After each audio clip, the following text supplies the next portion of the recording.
with limited turning, adjusted. What the fuck is this? What is this? Stop trying to be fucking funny in your patch notes. Oh my god. Added new effects to disincentivize tunneling. If a survivor dies before 6 total UC states, all remaining survivors gain a repair speed for the rest of the trial. Disagree. If the survivor that was last UC is sacrificed or killed, generators cannot be regressed or blocked. Fucking idiotic. No. That makes all this shit fucking nah. I thought we was onto something there, boys. I actually thought we was onto something there. So basically what this is, mate, this is basically similar to the gen kick limit that was fucking idiotic as well in its inception. This is basically the closest fucking thing you can have now to a rulebook in the game. This is literally a rulebook. Everybody always goes on about how it's oh, the DBD rulebook, you know, you can't tunnel me, you can't camp me, you can't fucking slug me. Now they fucking put it in the game. So now, disincentivize tunneling. Either don't do it, or you're gonna get locked out of playing the fucking game, mate. That's what that is, basically. So, good fucking luck, mate. You basically have to play by the rulebook now. And obviously, if the survivor that was last UC'd is sacrificed or killed, generators cannot be regressed or blocked. So you can't regress generators, you just have to fucking let them do it. Let them win, because you didn't play by their rules. You didn't adhere to their fucking little rulebook, you know. Twitter manifest. Right there. This game's fucking washed, mate. But yeah, anyway, I'm really glad I actually left this game, dude. That's fucking wank. Absolute wank. It's going downhill, fellas. It don't matter what side of the fence you're on, survivor or killer. It's going downhill, this game, because they're fucking destroying it. Never used to be like this. I've been with this game since 2016, fellas. 2016 DBD had its issues, but no, it didn't stop you from playing the game, basically, or manufactured a play state and a meta into the game based on punishing the fucking power roll for doing their objective, which is what this is. Because this is genuinely, like, it's not even a tinfoil hat situation, fellas. This is what happens when Twitter designs your video game. It's literally what it is. The dev team of this game in the modern day are fucking idiots. Absolute fucking idiots. Just a little something I didn't mention, fellas, just before we go into this. I put some Identity 5 gameplay over this as well, same as what we've been doing in quite a few videos recently. Because obviously otherwise it's going to be 55 minutes of just words on a screen, you know. I have done edits throughout this video just for stuff that is relevant when we go back to, obviously, the little GIFs that they've actually put into the patch notes for this to explain how things work. I'll obviously break the gameplay up so you can actually see the reaction to them and you can see them yourselves, you know. But for the most part of this, I'm literally just reading them off as they are actually ordered in the patch notes. I've just put some gameplay over it for you because it is just words, so you can watch some Identity 5 gameplay at the same time, so it's not as, you know, visually boring for you, you know. There's still something to watch, so on top of the ranting that we usually do. So, you know, it is what it is at the end of the day.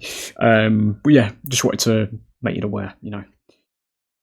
Ladies and gentlemen, welcome back to another PTB review for Dead by Daylight. Now, I know I've not been playing this game a lot recently, but I've recently took up Identity 5 and I really cannot look back, quite honestly. But I'm just going to do it for the sake of people that still want to hear my opinions on this game.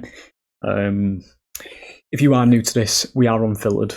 If you do find this video by chance, if it does reach you via the algorithm, because it usually gets algorithm hits these days, very unfiltered, very different opinions, we'll say, about this game, outside of the constant glazing and do no wrong philosophy that surrounds this game. So, we're going to have a look at the 9.20 update that arrives next week, apparently, according to the first paragraph. It's going to be a fucking good one, boys, because I can't even scroll. I'm at the top of the page, and slugging reduction update is actually already visible. So, here's where we get the old hand-holding spiel in it with the new, you know, all the stuff that's protecting survivors from very shit plays and all this kind of stuff, and they can do no wrong, all that kind of stuff, you know, because being killed in a PvP video game is apparently a negative thing. So let's just begin. Let's just get in there. The 9.2.0 update arrives next week, so let's check out the notable gameplay changes you can expect from this public test build. Plus, stay tuned for next week's PTB patch notes, where we'll share the precise values that are changing for each of the topics below. Right, okay, we're already off for a fucking stellar start in terms of behaviour. It's not all going to be negativity, fellas, but it's going to be negativity where there's going to be negativity spawning, basically, you know. So already we've just literally said in the first paragraph that we've half-assed these patch notes. We're going to be changing things, but apparently they're not going to have numbers on them. So we're going to be none the fucking wiser. Why you actually can't do this in your patch notes and just give the fucking values straight away, I really don't know. It's just something that annoys me in this game. Anyway, read on for all the details. So here we go. This is going to be the anti-slugging update, ladies and gentlemen. Slugging reduction update. If a survivor is left in the dying state for a total of 90 seconds, base kit unbreakable. During a match, they gain the ability to pick themselves up after fully recovering. Yep, base kit unbreakable. There it is. So killers now can't have any pressure longer than 90 seconds. But they have to deal with stuff like shoulder the burden that can reverse their objective, 90-second windows off the hook of iframes with no counterplay, DS for 60 seconds off the hook, so it doesn't have any counterplay, because if you leave them on the ground, they now potentially have conviction that's a 6-second revive, or any sort of awake teammate can just fucking res them anyway.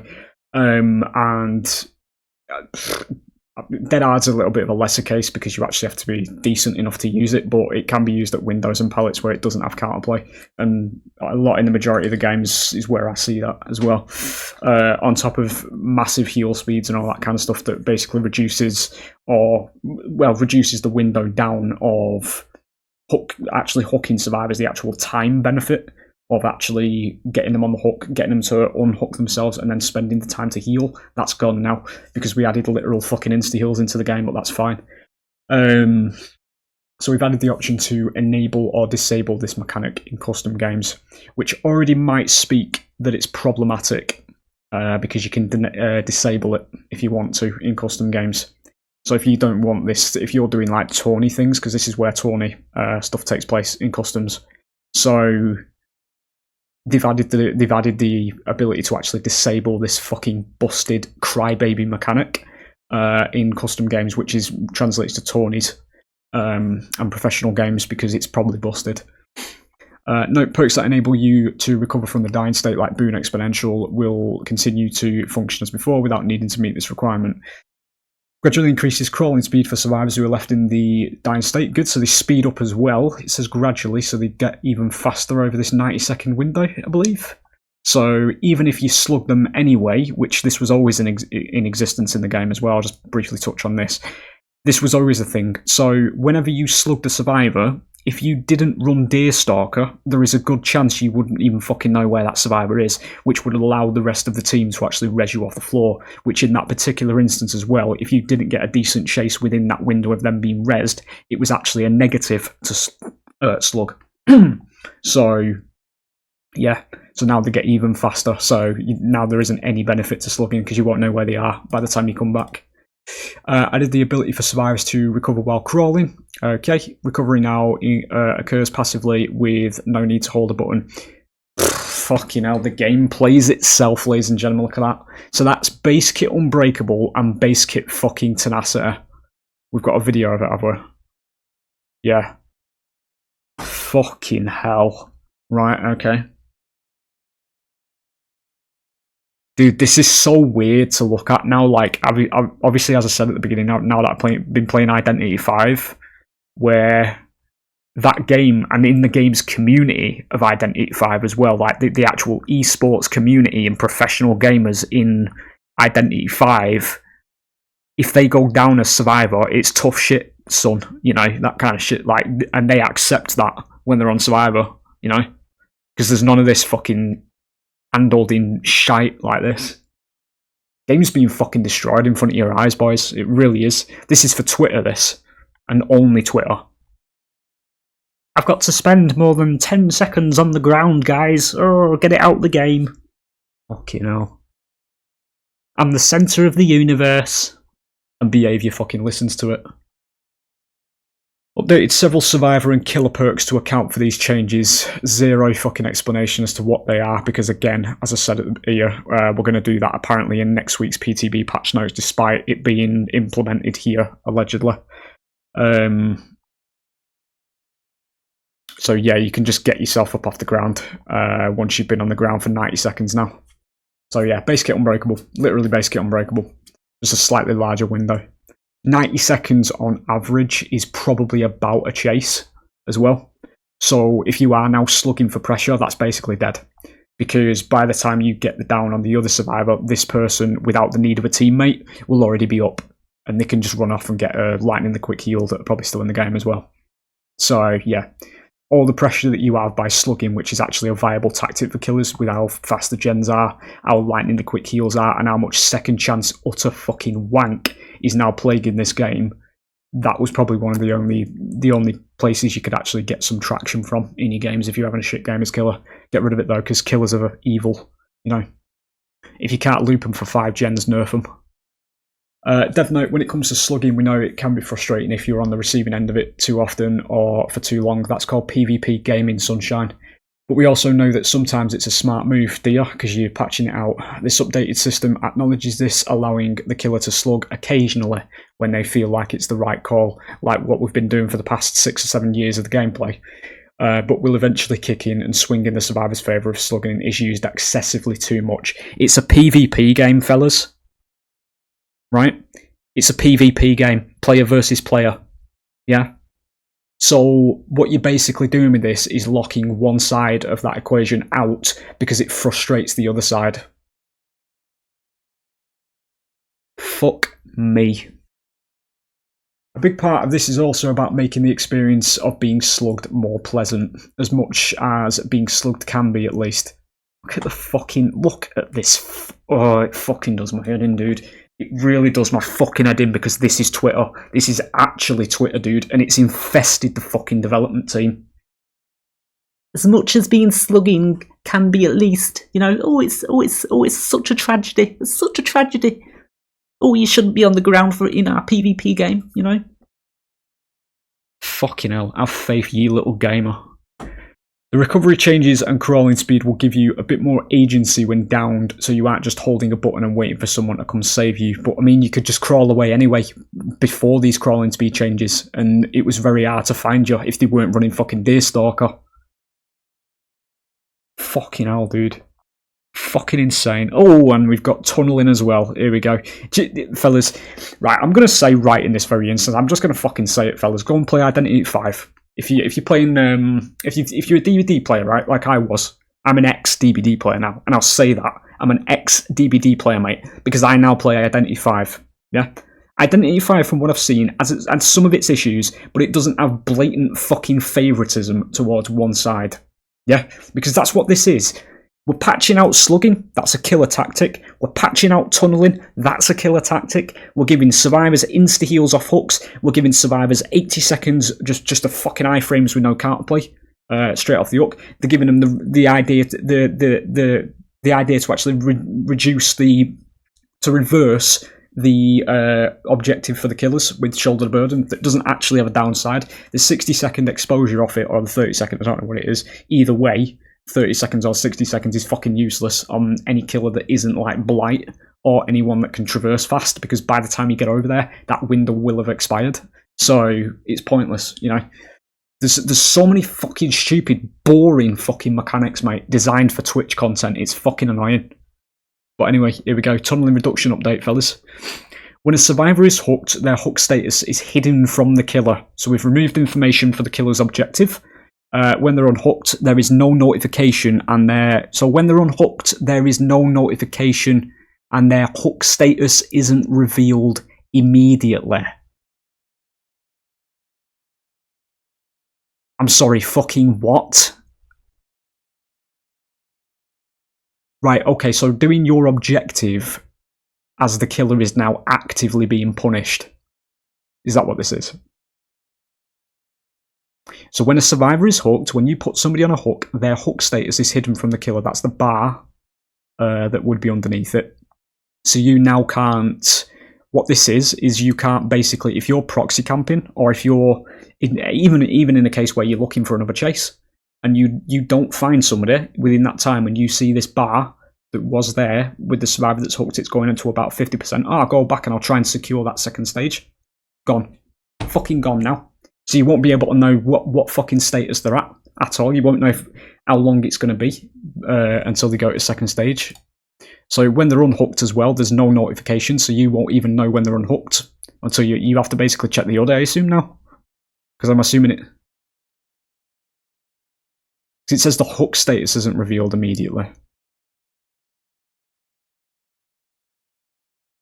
So this is just a literal shoehorned, like... So the way I'm picturing this is, say you've got somebody on the hook, another survivor takes that person off the hook, then for like a certain amount of time after that's happened, they still look like they're hooked on the HUD. In respects to, and their hook status isn't revealed immediately. What's that mean? I'm assuming that's what that means. This is disabled once all the generators are completed, once the game's over, yeah. Unhooked survivors gain the following effects for a limited time. Haste, endurance, and elusive. More on this below. Status effects. So we've got a new status effect now as well. So not only have we got iframes and speed axe, we've also got whatever the fuck this is. More info on this below. Get excited, fellas. No collision with other players, both killer and survivor, so you can't body block them anymore to try and wait out the haste and endurance. You just have to attack that like a little bitch. Immunity to killer instinct, and sees the killer's aura nearby, so they also get wall axe on you, and they remove your ability to get information on them whenever they're unhooked. These effects are lost when the affected survivor performs a conspicuous action, so this is when you start doing a gen or start healing. Or you start healing yourself, I should say. Okay, so yeah, so we've got speed axe, we've got second health state with endurance, iframes, whatever this is. Don't know what this is yet. No body blocking allowed anymore. Immunity to killer instinct, so anything that has any kind of tracking, gone. And they see your aura whenever you're nearby. And they lose this whenever they do a generator, so this can be abused in Swift, basically. So you get unhooked, and then you just tell your rest of your team where the killer is. We'll have to see what the limited time is on it. All these effects except haste and endurance are disabled once all generators are completed. So even in the end game, when you've got hooks that literally don't have any counterplay, if you need to put a survivor on a hook near a door, boom, they're out. Just mindlessly run in like a fucking brain dead ape, res them off the hook, gifted iframes straight out the door. There it is. Identity 5 plaster fixes this, fellas, because there is a thing in the skill tree for killers in Identity 5 that you can give yourself base kit NOED.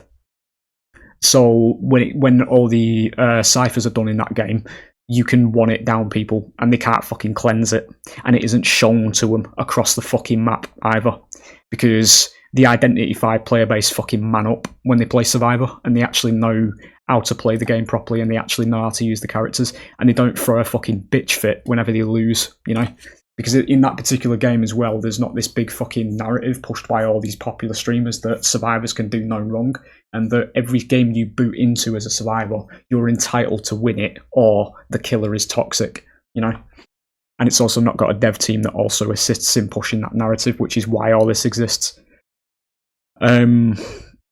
So I did a unique effect to the killer hook state UI that indicates the last survivor they hooked. Okay. So that aids tunneling. So they've added a unique effect to the killer hook state UI that indicates the last survivor they hooked. This helps with tunneling, because you'll be able to see who you've unhooked, and you just go for them again. Obviously, they're going to have all the fucking second chance shit slapped on them, but that's still... That counteracts that, though, doesn't it? Because if you're hiding information from the killer, but then you're also giving it there, that you're telling us where the last survivor was that was hooked. Fuck. Right. After completing a unique hook, the same survivor is not hooked consecutively. Killers get the following benefits: bonus damage for the next generator kick, temporary haste status effect, temporarily reveals survivors, think base kit, barbecue, and chili, as that have less or equal hook states to the hooked survivor. Right. I'll have to think about that in a minute. These effects are slightly lessened for the Blight, the Dark Lord, the Ghoul, the Hillbilly, and the Nurse due to their high mobility. These effects are disabled once all generators are completed. Right. This is a positive. I will say this is actually a positive. You're giving us benefits for not fucking, you're trying to tell us not to tunnel, which is good, by giving us effects. This is good. This is actually good. The problem, fellas, is that tunneling is required in quite a lot of games due to the fucking pacing of it and all the second chance shit that's in it for survivors. Because by the time you've grinded through it all, the game's going to be nearly over, so you need to tunnel. But you're also slapping all this shit on them, so it makes it impossible to tunnel them. It doesn't fix the problem. But obviously, with the narrative of this game's player base, you can't just add this shit and not have all this shit on top of it, all this stuff. Because there'd be a fucking World War III situation. Oh, the killer favoured, all this kind of shit. Mate, I'm seeing people running in straight fucking lines on Survivor in my DBD games, or I did anyway. And then in the end game chat, they legit flame me for their own fucking stupidity. And that's literally the player base, mate. I'm not saying it's every survivor, but it's a fucking big portion of them. And a lot of it leans into fucking entitlement that's created by a lot of these big streamers. Fucking bully fresh installs and make the content off ruining the new player experience for a couple of fucking subbies in the chat, Fucking wankers. Added a unique effect to the killer hook state UI. Yep, we've just done that. That's the... Right, okay, so they've added a bunch of different effects to unique hooks, basically. Again, they've not added numbers, though, so you don't know what any of this shit is until next week, I guess, guys. Yay, Let's wait until a new patch notes comes along to find out what any of this does. This one in particular, though, this one here, I want to just mention this. This is reminiscent of Identity 5. And the reason it is because this is something they've added into the game that isn't blanket, for once. This actually has different effects on different killers, which is quite interesting to see them do, to be honest, because usually what they do is they just put a bunch of percentages into the game, slap it in, see how it lasts for a couple of weeks, and then nerf it or buff it, whatever. Very, very elementary and basic in terms of game design, but this is considering strong characters, So, yeah. I'm just trying to think if they've actually left anybody off this high mobility list. You've kind of left Alien out, because Alien does have high traversal with the tunnels. I mean, you could say Dredge does, though, as well, but Dredge... No. Dredge needs buffs, mate. Yeah, it's just like the problematic ones, basically. Added new effects to disincentivize tunneling. If a survivor dies before 6 total hook states, all remaining survivors gain a repair speed for the rest of the trial. Disagree. If the survivor that was last hooked is sacrificed or kills, generators cannot be regressed or blocked. Fucking idiotic. No. That makes all this shit fucking... Nah. I thought we was onto something there, boys. I actually thought we was onto something there. So basically what this is, mate, this is basically similar to the gen kick limit that was fucking idiotic as well in its inception. This is basically the closest fucking thing you can have now to a rule book in the game. This is literally a rule book. Everybody always goes on about how it's the DBD rule book, you can't tunnel me, you can't camp me, you can't fucking slug me. Now they fucking put it in the game. So now disincentivize tunneling. Either don't do it, or you're gonna get locked out of playing the fucking game, mate. That's what that is, basically. So if a survivor dies before 6 total hook states, right? So 6 total hook states, that's 2 survivors, right? Reaching 2 hooks, okay? So you have to go for 4 individual chases there to get those four hook states, right? If you go for the same survivor, in that instance, you will get this slapped onto you. If a survivor dies before 6 upstates, all remaining survivors gain a repair speed bonus for the rest of the trial, where repair speeds are already too fucking quick for anybody that isn't these. So, good fucking luck, mate. You basically have to play by the rulebook now. And obviously, if the survivor that was last hooked is sacrificed or killed, generators cannot be regressed or blocked. So you can't regress generators. You just have to fucking let them do it. Let them win because you didn't play by their rules. You didn't adhere to their fucking little rulebook. You know, Twitter manifest right there. This game's fucking washed, mate. Again, ladies and gentlemen, I want to genuinely, right, regardless of what you think of what I sound like in this particular instance, I do play Killer more than I play Survivor, but I actually do play Survivor at the same time. And a lot of my DBD Survivor games are fucking piss easy, and I do escape quite a lot of them, right? There's nothing fucking wrong with the Survivor perspective. This is all Twitter-forced bollocks designed to, you know, preach to the masses and pushed by all these washed-up fucking streamers. Basically, that's what it is, right? I just want to extend the hand of standards and actually engaging gameplay to you, right? Have a look at Identity 5, okay? In terms of the game itself. Every single fucking killer in that game is creative, has its own unique play states. Like, they legit change the way the game is played on a lot of them, you know? There's something there for you as well if you're a very rookie kind of DBD player, because there are simpler killers. Gamekeeper's an example of simpler killers, who's basically an amalgamation of Trapper and Deathslinger. So you have a hook that you can throw out and pull survivors in, and you can place bear traps around the map, pallets and stuff like that to try and catch people, you know. And then obviously on the broader, more complex range of killers, you've got killers such as Dream Witch, who is a snake girl that can control minions around the map, but her herself is actually invisible to the survivors. So you basically move around the map and you stealth spawn little monsters on the actual survivors, and then hijack their minds and control them and chase them after the survivors, you know, with the minions and all that kind of stuff, you know. There's monsters that can summon tentacles out the ground that you have to basically be quite mentally adept, I should say, to use it, because obviously you have to do a bit of chess, but you can trigger them to get ranged it with tentacles if they pass under a certain range of them, you know, all this kind of stuff. There's something for everybody. There's killers that can go in and out of the fucking photo realm when you take pictures. If the survivors that are working on gens are caught within the pictures where the cameras are placed around the map, you can switch out of the picture realm and into the real world, and it reverses their gen progression because they're not in the picture world anymore. You know, all this type of really complex and engaging shit that this game doesn't fucking do, because all it has is recycled shite all the time, you know. Look at Springtrap, ladies and gentlemen. FNAF, the biggest fucking license that was ever going to grace this game. Huntress Dredge Unknown, by the book fucking clone.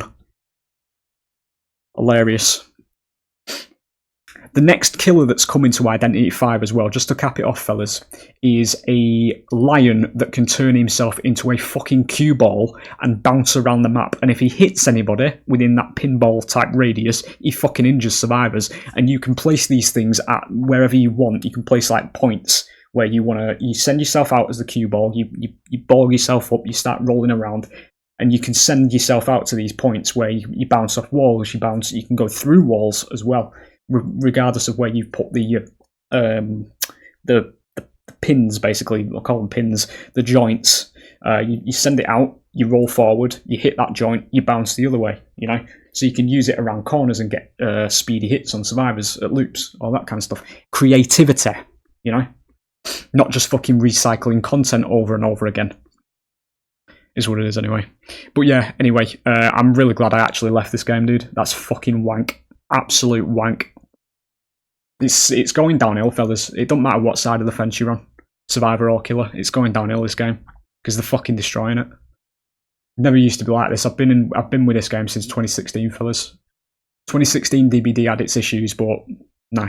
It didn't stop you from playing the game, basically, or manufactured a play state and a meta into the game based on punishing the fucking power roll for doing their objective, which is what this is. Because this is genuinely, like, it's not even a tinfoil hat situation, fellas. This is what happens when Twitter designs your video game. It's literally what it is. The dev team of this game in the modern day are fucking idiots. Absolute fucking idiots. There you go. Added the option to enable or disable these new mechanics in custom games. Again, because they don't want this being used in tourney games because it's fucking stupid, you know? But you can't disable this in public games. You have to fucking face this shit, you know? Absolutely fucking idiotic. But obviously, you know, again, it's going to be released to thunderous praise, innit? You know? All over Reddit, all over Twitter, wherever it is. Kissing fucking asses and licking the fucking... Just, fellas, do yourselves all a favour, honestly. Just go and play Identity 5. I'm being genuine now. This is the point we're at, honestly. The quality and the ambition and the actual gameplay of Identity 5 wipes the fucking floor with this game. It's genuinely fucking insulting that Evolve existed in this timeline and this is the wank we've got at the top. A rulebook-based ASIM. Fucking hell. Dev note, it's no secret that tunneling can be seen as an efficient way to play for killers. Yes, we're getting rid of it. While this can be true, it's... Look at how they speak as well. Oh, it fucking does me head in. It's fine. While this can be true, says the developer that doesn't even quality assure the fucking game and just throws the Walking Dead patch out on live with a fucking bug, on a visual bug on the offering screen. We know what we're talking about. It's also true that the results of this can be frustrating for survivors. Guess what? It's a PvP game, princess. Leading to trials ending too quickly for some. That's PvP gaming. While leaving others to fend for themselves in a match that is now much more difficult. Oh my god! My fucking heart bleeds, man. My heart is bleeding. Fucking hell. I'm so sorry for playing the PvP game. Fuck me. Sweet summer child. The intention here is for both roles to feel the benefits and incentives. Right, okay, so what's the benefits and incentives for killers now, fellas? Let's have a look. Ooh, if I don't play by the rulebook for the killer side of thing, everybody just gets fucking repair speed bonuses for the rest of the trial, and I can't kick or regress or generators anymore, you know? The literal mechanic that's already in the game anyway, if I kick gens more than 8 times. I can feel the benefits of that, boys. Fuck me. It's a real incentive, you know. It's literally a fucking dictatorship over my playstyle. That's what this incentive is actually referring to. You know, you either play by our fucking little rule book that Twitter has plaster fixed and slapped onto the game, or you basically get your fucking game ruined. Now, fucking idiots. On the one end, survivors have better opportunities to evade and reset after rooks. They just get a free pass on everything, while also limiting those tough situations where losing a survivor too quickly causes things to go south quickly and snowball. But you've just given loads of fucking iframes and punishments for tunneling. I'm convinced these patch notes, mate, are written by like 6 or 7 different fucking people in this company.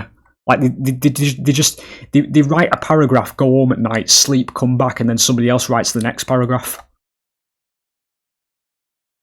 On the other end, killers are able to apply more map pressure to push back against efficient teams. No, they won't. Covering ground, post-duck, and strengthening with gem regression. No. Why have you crossed that out?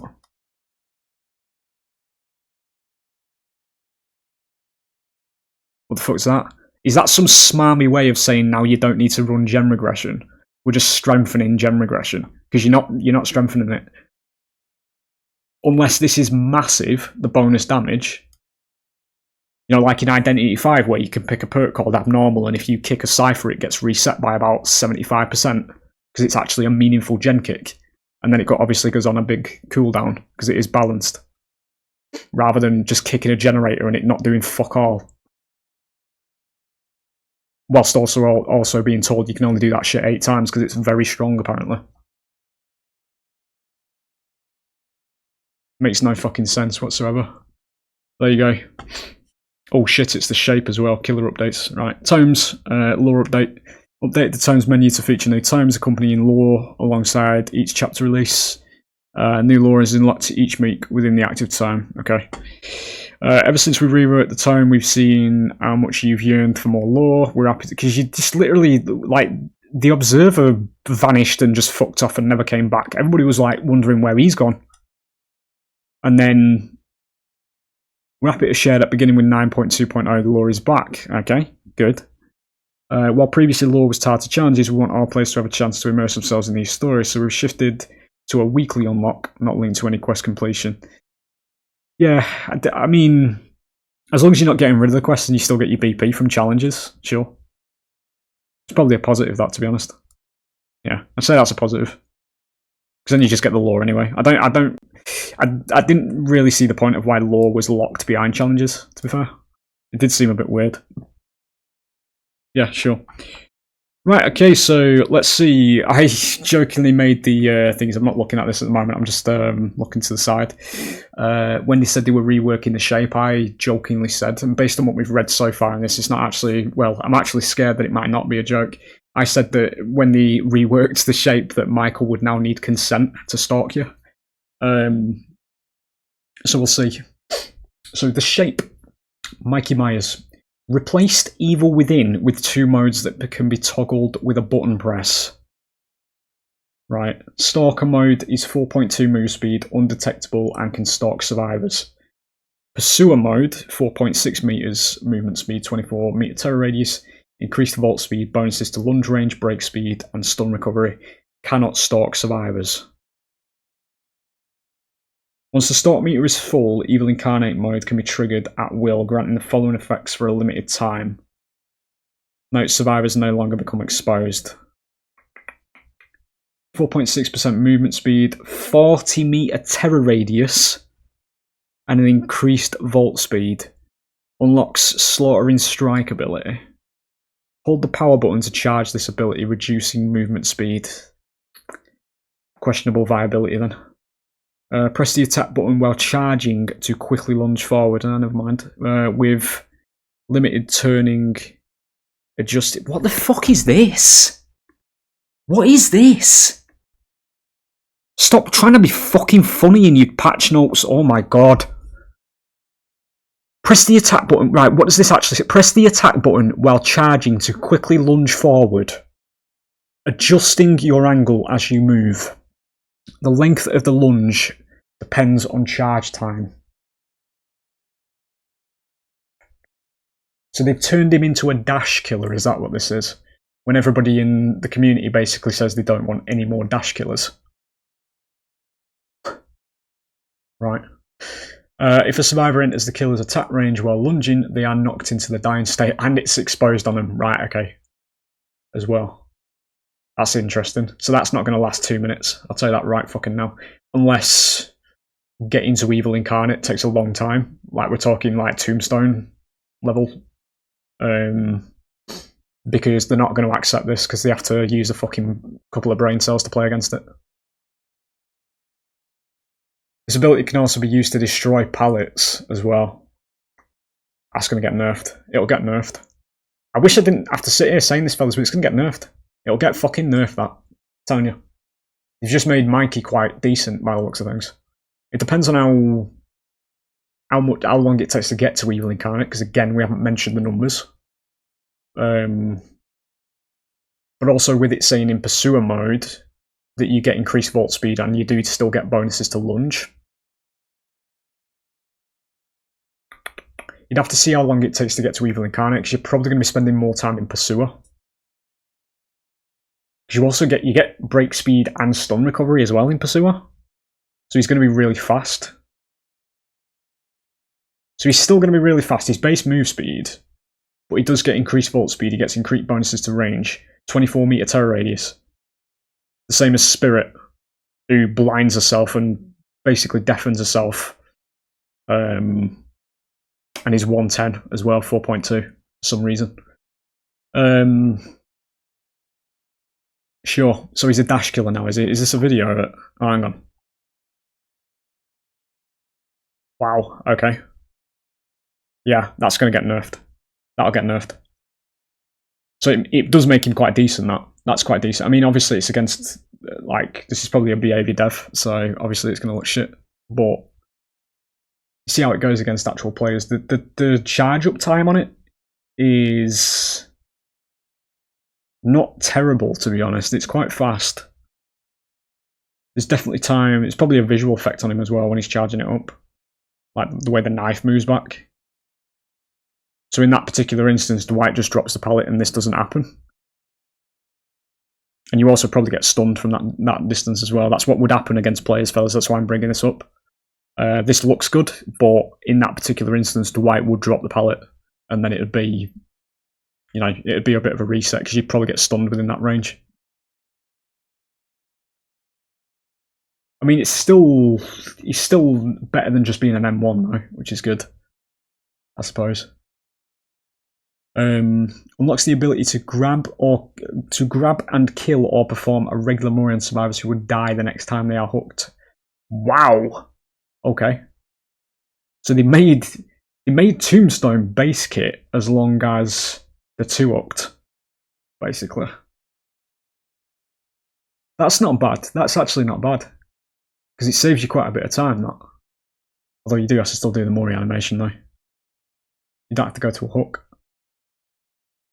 So it's a benefit if you're not near a hook, I suppose. Adjusted some of the mechanics of stalking. Removed the limited pool of stalk points per survivor. Good. I really didn't agree with this at all from his very inception. I don't know why he should, beyond a certain point, be locked out of using his entire fucking power for no reason. Because all it takes in a situation against decent survivors is they just run you around as an M1 killer with the exposed status effect until it runs out, and then later on in the game he just can't use his power anymore. But okay. Reduced stalk range to 32 meters and removed distance modifier. So the thing they reworked him to recently is gone. So they got rid of that. Moving while stalking has increased move speed, but incurs a reduced stalk rate. Reworked his add-ons. So this incentivizes you have to stand still when you're stalking, which could make or break him actually. Because if he needs to stand still to stalk, depending on how punishing that is, yeah, you're going to be miles away from everybody whenever it goes off. Which this kind of sounds like it's there to stop you from 99ing behind them. Based on this. So this might be quite punishing. I don't know. Death Note, by moving away from the linear evil within tiers, players now have more of a choice in how they approach situations. Slaughtering Strike makes for a high threat offensive attack, allowing killers to quickly close distance on their prey, maintain some control, and get those insta-downs the shape is known for working up to. Understanding these kits changed quite a lot. We've done a pass on nearly all of his add-ons, reworking many of them so they offer unique effects. Stay tuned for patch notes for the full details of these changes. You basically, from what I can see, if they've done it, if there is such a thing in existence, you're going to want duration increases and potentially something that allows him to get Evil Incarnate quicker, which might be one of his purples or his Iris, which might be new Tombstone, maybe. But yeah, I think the add-ons, the 2 add-ons that will get perma-run, because this is how this works in this game, will be something to do with getting Evil Incarnate quicker, and either a faster charge time on that bar to charge it, or the duration of the actual swing, I think, is probably what people are going to go for. There you go, sure. The Clown, ladies and gentlemen, the killer that isn't actually an issue, we just need to pre-drop pallets against him. Increased activation time on the afterpiece antidote, yep, so he can't just use it straight into his feet. Increased how long the afterpiece tonics hindered effect lingers after leaving smoke.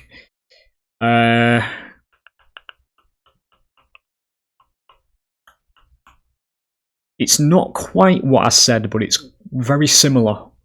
Because I said what they'd do with Clown, based on the community backlash of this killer. They'd remove his yellows, they'd nerf his yellows back to what they were when they were just useless, and then they wouldn't give him his purples back. So his purples would stay useless. But it seems that they have given his purples back by increasing the length of the hindered effect after leaving the smoke. And only increase the activation time, so it's not actually terrible, that, to be fair. We've heard your feedback that the Clown's easy to activate haste can make instigating and maintaining chases less interactive for survivors. You just pre-drop pallets. You literally pre-drop pallets and tile rotate. It's basically just the same as regular Clown, but on slightly faster pacing. That's literally it. It's too hard for quite a lot of people, though, apparently. That coupled with nerfs to his purple bottles has pushed players towards this frustrating tactic. Because the purples don't do anything, people are obviously going to go for that. That's why they're going for that. You know? To make both bottles feel like viable options without being too oppressive is the power roll. We've adjusted the values of their more impactful qualities to strike balance between pre 9.10 and live. Yeah. People are always going to gravitate to the strongest thing, though. It's not a frustrating tactic. It is what it is. That's what PvP gaming is.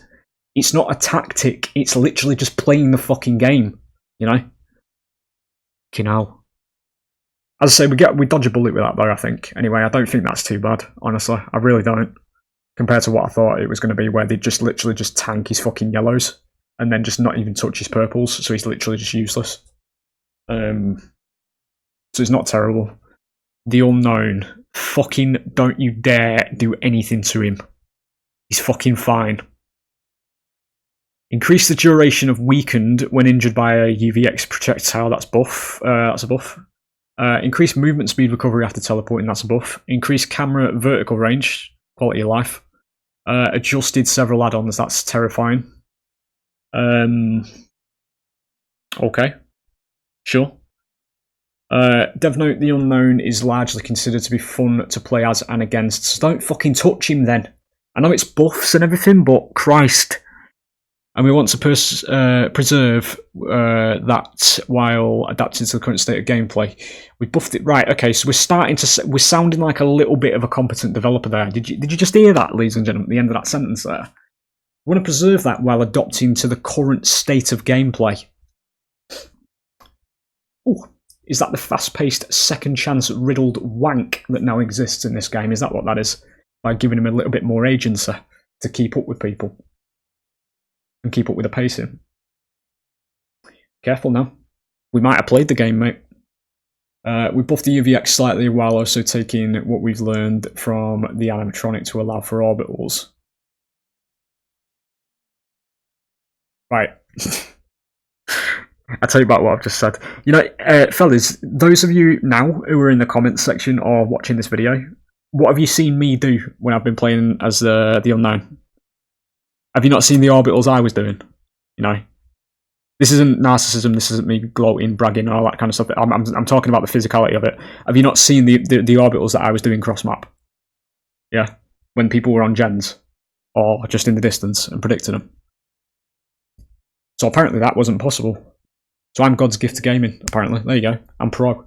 Because apparently they've only just learnt that you can do orbitals by doing the animatronic when people were doing it on streams against new installs. Okay, sure. Improving UVX aiming and making for even more fun gameplay. Yeah, I mean, but at the same time, like, this shit was possible. Like, I've got footage of me doing it on camera in my Unknown games, you know? Okay, it's also likely no surprise that Blurry Photo is the most used add-on for the Unknown. I can't remember what that was, because I didn't actually use it. I always went with Footprint and... what was the other one? Footprint and... It was to do with the speed of the hallucinations. The Footprint was the one every time they get weakened by UVX, it reduces the time. Or maybe the Footprint one was the one where you break a pallet or a door, and then it increases the time you get the UVX. There was another one, I can't remember, I've not played the game for quite a while now. There was another add-on that was, it was basically, I just put both add-ons into hallucinations, so you had map pressure with teleporting and stuff. It was Footprint Cast, and I don't know what it was, I can't remember it. I'm trying to visualise them, I can't even fucking visualise them now. So it was like it wasn't B-movie poster. I don't know, people probably know. You know which one I'm talking about if you're still playing this game. We've converted a portion of this add-on into his base kit buff, while also doing a pass on other add-ons that do some adjustments, so we might have nerfed loads of them there. That's usually what that means. But, yeah. It is what it is, fellas, I don't play this game anymore. The Dark Lord, Vampire Form, reduced Hellfire cooldown, that's a buff. Increased total Hellfire pillars, that's a buff. Reduced Hellfire charge movement speed, that's a massive nerf. Anything that reduces movement speed in this game can literally destroy abilities, and that might be a situation there, actually. This is especially relevant if you're at like a loop where a pallet is and you need to come around a corner, but you need to start channeling the ability for the charge speed of it to get it primed. If you tank the move speed of that, you're basically never going to hit anybody at loops with it. Increase the slowdown time after casting Hellfire, so that's 2 nerfs. 2 buffs, 2 nerfs. So increasing the total Hellfire pillars is a range buff, basically. And they reduce the cooldown of it, so you can use it more often, but they've kind of destroyed the technicality use of it. So he's going to get slowed down when he's channeling it, and the slowdown time after he casts it. So he's punished for using it twice. Wolf form, increased pounce attack charge time, that's a nerf. Increased scent orb spawn time, double nerf. The wolf got worse. Depending on what, obviously how slow the pounce attack comes out as well, that's the same situation where you get it primed around loops. You probably can't do that anymore. Platform, increased movement friction to make flying easier to control, that's good. So you're not getting just literally bouncing off everything around. And adjusted these add-ons again, those could be nerfs, they haven't said anything. Vampire form is slightly less oppressive in short loops where movement slowdown had less of an impact, and toning down wolf form's mobility, which has been outclassed in some dash killers. Has it? What? Wolf form's mobility? What, the fucking leap that he does? That you get locked into doing the second portion of anyway? That's not been outclassing dash killers, mate. Oh, fucking hell. I don't know what the fuck they're on about. On the flip side, you'll find bat form easy to control in tight spaces, yeah, so you're not pinballing off everything. You can use Hellfire slightly more frequently and reach further with it, but you're heavily punished if you do miss with it, based on that.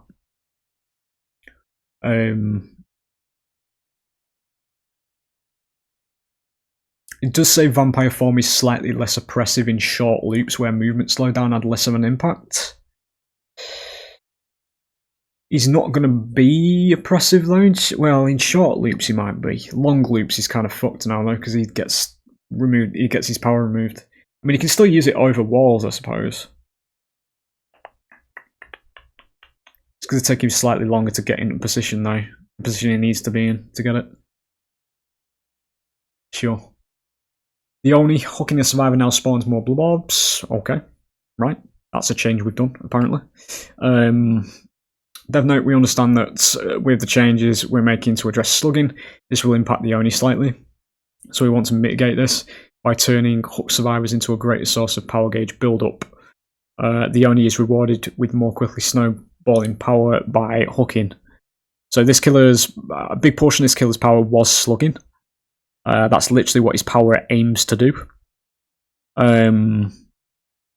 So we're rewarding him to get his power even more, but then punishing him by slugging.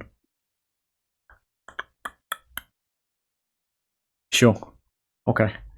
Perk updates. Updated various perks. None the wiser. In addition to the general perk balance updates you can expect each release, we've also made a number of adjustments to account for the new systems coming at DBD in this update, specifically relating to slugging and tunneling, stopping killers from playing the game. Stay tuned next Tuesday for the PTB live balance preview on Discord. I believe the next PTB on Tuesday is when the next killer, isn't it? The new killer, I think. Where we'll dig into the details of these perk changes and then follow that up with patch notes where you will find nitty-gritty numbers.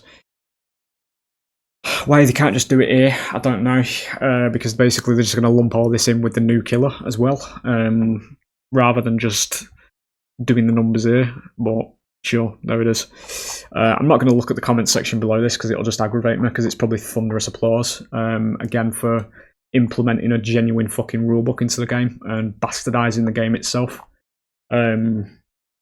So, yeah. I don't know, fellas, at the end of the day. In terms of the actual, I think the impact factor of this update, downhill again. It's getting worse again, fellas. But as I say, you know, I do heavily encourage you all to have a look at Identity 5, fellas. Look past that it is a mobile game and it has got gacha mechanics. The gacha mechanics in it are just for cosmetics.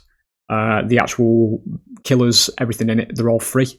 There's no licensed ones either, so you can actually earn them by actual game-earned currency. So, you know, it is what it is at the end of the day, fellas. And the experience in the game as well is actually a lot better. There is a little bit more of an incentive, because I will do my duty of honesty here when I say this. There is a bit more of an incentive on slugging and camping in that game, because it is actually part of the game, because the ciphers, which are your gens, are a lot quicker in that game. You still need to do 5 of them, but you can fucking fire them out as survivor. So the game is built around the chair mechanic, where you put survivors in the chairs, which is your hooks. And certain killers get bonuses for being around the hooks, and it's about having the powers that they give you from the survivor's perspective, based on the different whatever survivor you're playing as. Like, you can play as, to give you an example, Gravekeeper, who can tunnel himself underground with his shovel, and then you can move in and get basically a free res, because the killer has to knock him out of his shovel, his tunneling phase, and he doesn't get injured for that, but the killer does get the stun with the, you know, where they wipe the weapon, basically. So that gives them the window to then res for free. On the killer side to that, it's kind of balanced at the same time, though, because he can only do it 2 times in a match. So there's all different intricacies that go into it, but different survivors have different abilities in that game as well. It's not just reskins like this game. You can pick a character based on what role you want to play as survivor in that game. And then obviously on the killer side of things as well, there's killers that have very strong powers to keep up with the pacing of the abilities that survivors have and all that kind of stuff. And it's actually really well put together in the broader scheme of things. But yeah, I heavily incentivize you looking at it, fellas. Just give it a look. If you don't like it, you don't like it. You know, you get it through their website. It's not on Steam. If you just type in Google Identity 5 download, it'll be on the website. The only other caveat to it is that you need to have it on your mobile as well, just to register it, basically. But you don't need to use the mobile app version. If you want to pay for cosmetics and stuff like that, you just have to basically use the Android scan thing. It'll appear on your PC monitor. Get your phone, scan it on there, and then it'll just take you to your payments if you want to buy cosmetics, you know, and all that kind of stuff. That's basically what the phone version exists for. If you're playing it on PC, it's just literally to buy the cosmetics and that kind of stuff. But the game itself runs like a fucking charm, mate, on PC. I've had no crashes. I've had 1 or 2 cases of frame dips. That's it. And I've been playing it for like 3 or 4 weeks now. So it is what it is, fellas. Anyway, I'd give it a look, because there's genuinely creative killers, there's genuinely creative survivors as well. The game's been regularly updated as well. We're about to get a new killer. We're about to get a new survivor as well. Lanternist is coming as well. We don't know what he does yet, or I don't know what he does anyway, so I can't really speak on what they do yet, but it's coming. But yeah, there's the patch notes, fellas. It's getting worse, this game, for me. I'm not playing this shit anymore. I've said it on a couple of videos. I'll come back and do these videos for you, because obviously some people in this game's community like to really rant about this shit and be unfiltered, you know, because a lot of other streamers don't. They just praise, glaze, and fucking, you know, fillet behaviour for designing some really shit mechanics into the game that are actually ruining the game in the long run and pushing it towards esports in casual play. But, you know, it is what it is. It's for the subscribers, isn't it? But there you go. Yeah, that's going to be what fucking update is this? 9.2.0 in it. Yeah. As I say, we'll do the thingy as well. We'll do an honest reaction to the new killer that's coming. Everybody seems to think it's a Krasu. Which would line up with them saying it's going to be one of the goriest chapters ever. Again, we'll be speaking on that probably as well, because I'm genuinely convinced the reason we don't have a Dead Space chapter in this game, despite Isaac Clarke and the Dead Space license having a lot of tie-ins with multiple other games, is because Behaviour don't want to do any gore in the game, because with the Necromorph as the killer, they'd have to do something very graphic and to do with dismemberment. Basically, because that's literally the part of the IP. You know, it's very graphic and it's horror. You know, but anyway, divergent topic. There's the video. That's me thoughts on 9.2.0, fellas. More of the same. See you on the next one.